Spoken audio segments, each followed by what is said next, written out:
Do you believe that your sister is innocent? Yeah, I know she's innocent. Why do you say that? Because I saw her pack her bag. From a distance, James has had to watch the nightmare of his sister's imprisonment and trial. What's the use?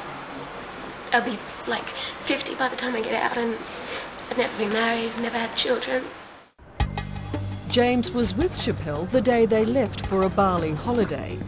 It was October 8 last year, and James remembers Schapelle opening her board bag to pack her flippers. You're adamant there was nothing in it other than flippers? Nothing but flippers and a bodyboard. You didn't see any drugs? No. You didn't see anything unusual? No, just flippers and a bodyboard. Together with two friends, James and Schapelle flew out of Brisbane via Sydney, headed for Bali, where their bags were unloaded.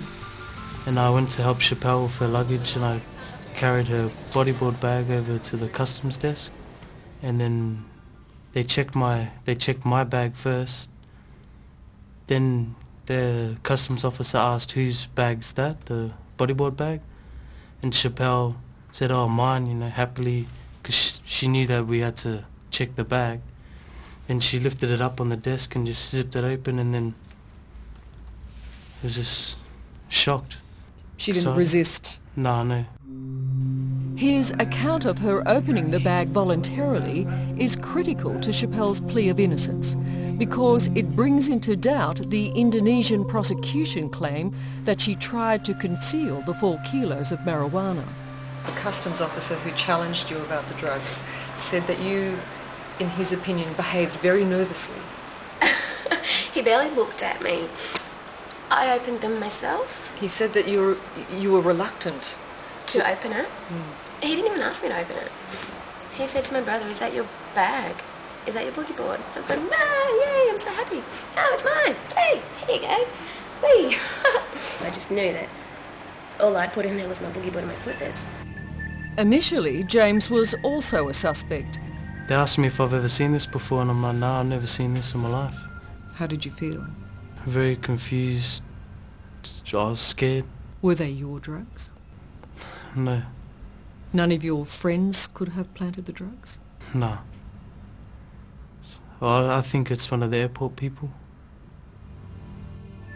James was held overnight with Schapelle and says she repeatedly told officials she was innocent. They were just laughing. And when she said that we'd never seen it before, they were just laughing.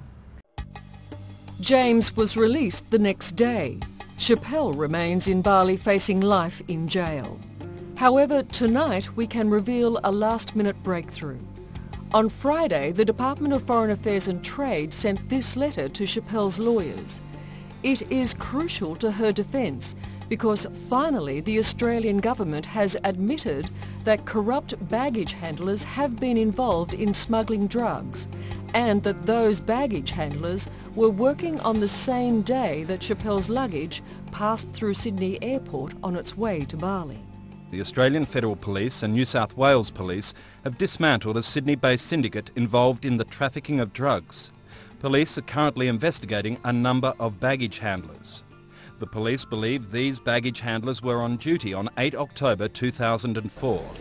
In an unprecedented move, the Indonesian judges deciding Schapelle Corby's fate have agreed to consider this new evidence tomorrow. They will hand down their verdict at the end of the month. Do you believe she'll be found guilty? No. Do you believe the Indonesian court will find her innocent? Yes, I believe that.